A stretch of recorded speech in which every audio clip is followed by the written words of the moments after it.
Hello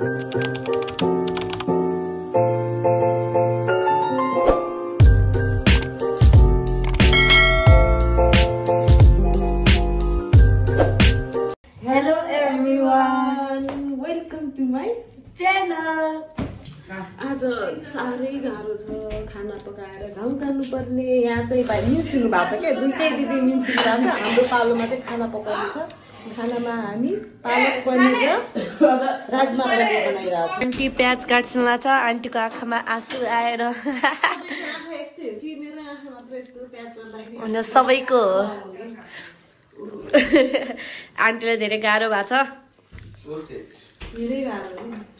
यहाँ पनिर यो चाहिँ हामी बोइल गरेको राजमा हो। यसमा चाहिँ हामीले हल्दी अनि त्यसपछि नुन हालेर चाहिँ बोइल गरेको। अब यसलाई चाहिँ हामीले ग्रेभी बनाइरहेको छौँ कि यसलाई एकदम बाक्लो अलिक। अब हामीहरू राजमालाई फ्राई गरिरहेछौँ। प्याज, यो चाहिँ प्याज हो, यो चाहिँ जिरा, यो ल्वाङ, यो सुक्रेन, यो तेजपत्ता, यो चाहिँ के मेथी, मेथीको धुलो। यो चाहिँ हामी राजमा र अनि पालक पनिरको रेडी गरिरहेको हो। अनि यो चाहिँ हाम्रो मसला हो कि यसमा चाहिँ हामीले जिरा चाहिँ हालेर जिरा चाहिँ हामीले पुऱ्याउँछौँ। अनि लसुन खुर्सानी, त्यसपछि धनियाँ चाहिँ हामीले पिसेको छौँ। हामीले यो सिलौटा चाहिँ युज गर्छौँ कि सिलौटामा चाहिँ एकदम मिठो हुन्छ नि त, त्यही भएर हामीले मिक्सर युज गर्दैनौँ, हामीले सिलौटामा चाहिँ पिस्छौँ कि। अब हामीहरू चाहिँ यतातिर तेल चाहिँ हाल्छौँ।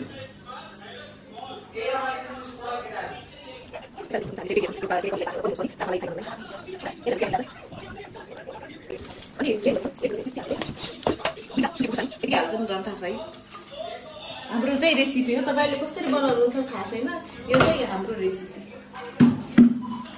अब हामीले यसमा प्याज हाल्छौँ।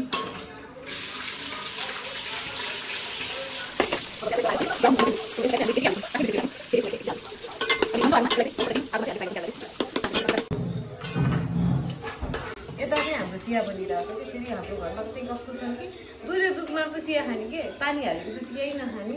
हाम्रो चाहिँ स्पेसल्ली भिनाजु हुन्छ कि पानी हालेको चिया चाहिँ नखाने कि। यता चाहिँ हाम्रो प्याज पनि ब्राउन हुन थालिसक्यो। यो चाहिँ हामीले मसला लियौँ, यो चाहिँ पन्नेमा लिएर आएछ। हाम्रो यतातिर यस्तै हुन्छ। अब के कचौरा युज गर्नु अन्त कचौरा पनि फोहोर हुन्छ, धुनुपर्छ। त्यही भएर हामीले पन्नेमा। अब प्याज हाम्रो ब्राउन भइसकेको छ कि हामी त्यसपछि हामीले यो मसला हाल्छौँ। मसला हालेर मसला राम्रोसँग फ्राई हुन दिन्छ। अब मसला चाहिँ फ्राई भइसकेपछि राम्रोसँग फ्राई नगरेर भने चाहिँ अलिक स्मेल आउँछ। हाम्रो यहाँ चिया पनि रेडी भइसकेको छ। अब चिया चाहिँ हामीले हालेर चाहिँ भिनाजु र ससुरा बुवालाई चाहिँ दिन्छौँ चिया। अब यो रेडी भइसकेपछि हामीहरूले चाहिँ अब राजमालाई यसमा हाल्छौँ। ओहो भारी छ, बास्ना त आइरहेको छ। खाँदाखेरि अब कस्तो हुन्छ तपाईँहरूलाई पछि नै बनाउँला है। हामीले सँगसँगै पनिर पनि हामीले हालिदिन्छौँ। पनिर हाल्यो भने अलिकति सफ्ट हुन्छ क्या, राम्रोसँग पाक्छ। त्यो पानी अलिकति पनिरलाई सफ्ट पनि गरिदिन्छ, त्यही भएर हामी पनिर पनि हालिदिइहाल्छौँ कि। अब हेरेको पनिर तपाईँहरू देख्न सक्नुहुन्छ। बास्ना त्यस्तो राम्रो आएको छ नि आन्टी, मिठो देखिरहेको छ। तपाईँहरू पनि खाने भए थिए आउनु धनगढी हसनपुर बदर। गाइस मैले चाहिँ टमाटर हाल्नु बिर्सेँ कि, अब चाहिँ माथिबाट हालिदिन्छु। त्यही पनि टमाटर फ्रक चाहिँ पर्दैन, अलिक ग्रेभी पनि राम्रो हुन्छ। हामीले चाहिँ यो पेस्ट बनाएको छौँ कि टमाटरको चाहिँ। अब यो टमाटर चाहिँ हाल्छौँ। टमाटरलाई चाहिँ फेरि अझ पाक्न दिन्छौँ। तेरिका कस्तो बनेछ? गुड धेरै मिठो छ। मिठो छ गाइस, मिठो खाले बेची आउनु। यस्तो मिठो छ गाइस, कुनै नगर के यस्तो बवाल छ। 5 स्टार। ले चाहिँ खाना खाएर अब घरतिर जान लाग्यो के। गाउँ शीतलपुर, धनगढी टु शीतलपुर। शीतलपुर भनेको हाम्रो गाउँ हो। हामी बस्न बस्छ।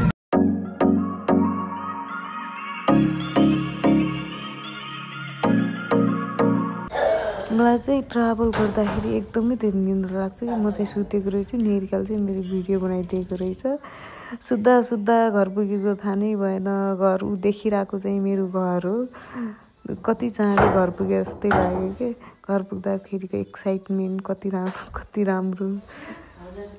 फेरि सामान पनि कसले बोक्दिने आफै बोकेर लिएर आउनु पर्यो गाह्रो छ हजुर गाउँमा यस्तै हो न अटो भेट्छ न केही भेट्छ आफै बोकेर सामानहरू लिएर आउनुपर्छ घर पुगिसक्यो घरमा सामानहरू राख्यौँ अनि मम्मी चाहिँ भित्र उछिन्थ्यो कि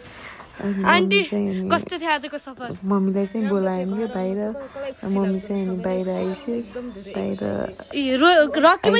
मेरो रक्की पनि थियो कि रक्कीलाई चाहिँ एकदम बिस्कुट चाहिँ दिनुपर्छ कि उसलाई चाहिँ केही न केही लिएर आउनुपर्छ मम्मी पनि निस्किस्यो अनि मैले मम्मीलाई ढोक गरेँ मम्मीलाई पनि सन्चो थिएन ज्वरो आइरहेको चाहिँ घर पुगेर लुगा चेन्ज गरिसक्यो उता मम्मी हामीहरू घर पुगेर यहाँ यस्तरी बसेछ मम्मी यता उसिन्छ हाई गर्छ हाई गर्छ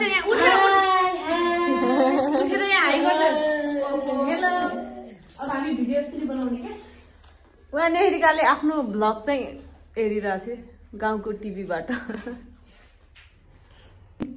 हजुरलाई सन्चो छैन क्या नि सर्दी लागेछ अब चाहिँ हामी माछा मार्न गइरहेछौँ कि पोखरी छ आज माछा खानु मन लागेको छ खासै मन त मलाई लागेको होइन र मम्मीलाई र दुईवटा मम्मीलाई मेरो रुगा लागेको छ कि सर्दी लागेको छ त्यही भएर हामी माछा मारिरहेछौँ पोखरीमा अनि यो चाहिँ हाम्रो धारा हो अटोमेटिक पानी आउँछ यो धाराले चाहिँ हामीले गहुँ सिचाउँछौँ पानी जता पनि लान मिल्छ कि पाइप लगाएर अनि माछा अनि पोखरीमा चाहिँ माछाहरू एकदम खेलिरहेको थियो कि अनि हामी चाहिँ माछा मारिरहेको थियौँ बन्सीमा माछा नै फसिरहेको थियो नि बल्ल तल्ल एउटा माछा चाहिँ फस्यो कि